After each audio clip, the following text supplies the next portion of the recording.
The Week in Review with David Davis. Welcome to the 11th edition of Week in Review. This will be the last one for a few weeks until the beginning of September when Parliament returns. This week I thought I'd start by talking about the leadership contest again. We talked about it last week. I thought this week I'd explain to you which of the final two people in the leadership contest that I'm going to support, and that is Rishi Sunak. I have watched probably more leadership contests, been involved in a number of them, more than most other members of Parliament, if not all other members of Parliament. And I've observed something about them. We very often end up appointing somebody to deal with one crisis, only to find that later on they're overwhelmed by another crisis. There are a few exceptions, the best known of which is Margaret Thatcher. How was it that she could deal with the inflation crisis, the economic crisis, the trade union issues, Galtieri, difficulties with the Russians, and so on? Well, the reason is not because of any policy that she adopted in particular, but because of her character. A character of courage, of consistent principle, and a very high intellect. And so I looked at the two people taking part in this, Rishi Sunak and Liz Truss, and looked at their history and came to the conclusion that Rishi was the one that met that criterion, the need for character, if you like, more than any other. What's the evidence? Because as you know, I don't take people at their word, I look for evidence. Well, firstly, when we were having the Brexit debate in early 2016, Rishi Sunak decided to support Brexit, even though David Cameron was making it pretty plain that that was a damaging move for your career if you wanted to get on in government. And so he did the brave thing.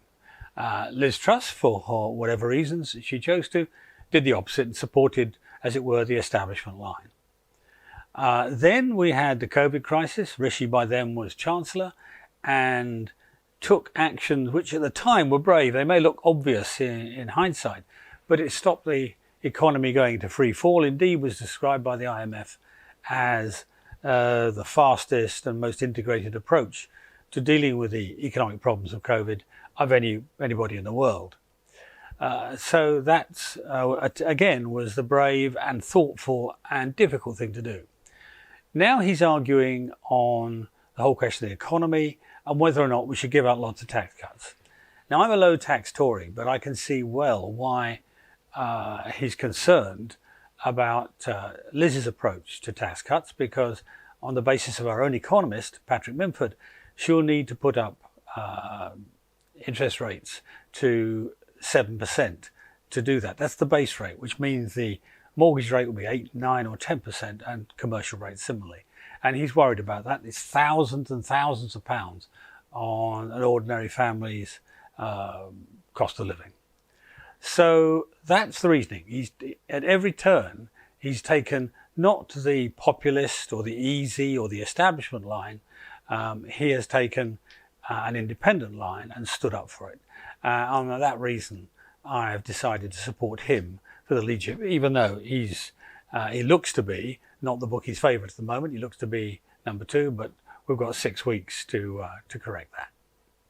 One of the things he's doing in his campaign is that he is calling on, he's saying he's going to put in place extra provision for helping people cut their own cost of living.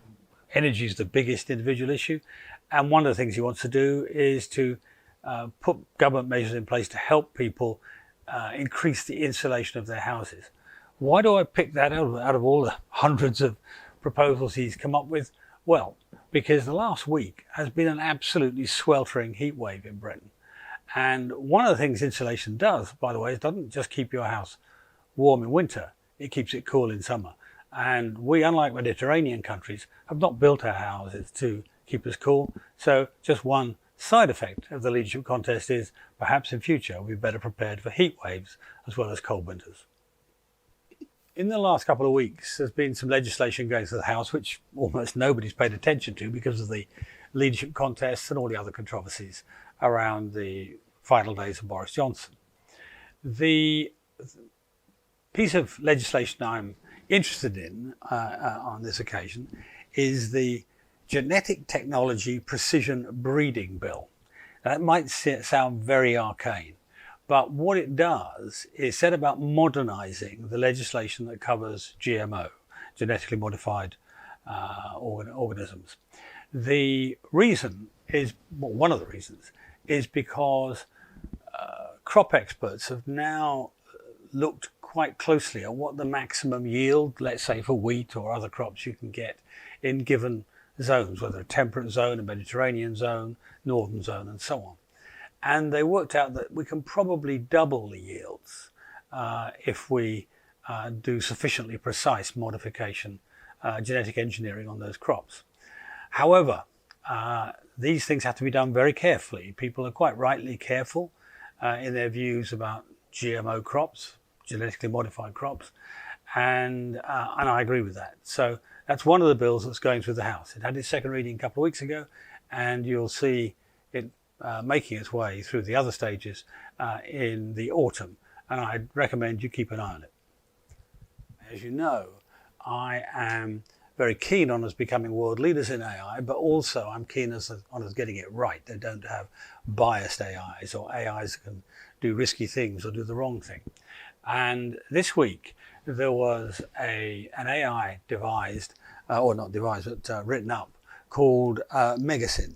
It's designed to look for new drugs, new ways of treating disease. But one of the things it did as well, while it was at it, was also design new toxins, VX, the nerve gas, and a number of others which weren't listed. And it demonstrates absolutely exquisitely why we should be forthright and forward-leaning in devising new technology. But while we're doing it, we must be very careful to control it so it gives the right outcome, the outcome that's helpful to the human race, and not one which could be used for, let's say, a weapon system or for somebody with evil intent. So we finish on that for this week. As I say, we won't be coming back until September unless something dramatic happens, in which case we'll resurrect. Just think about that AI, designed theoretically to make helpful, life-saving drugs, ended up in part at least designing weapons. Well, thanks for watching episode 11. It's been fun so far. We're gradually building up followers, so subscribe and click like if you liked it, and share it as well. And we'll come back in early September, unless something dramatic happens, in early September to pick up the thread with the start of the new Parliament.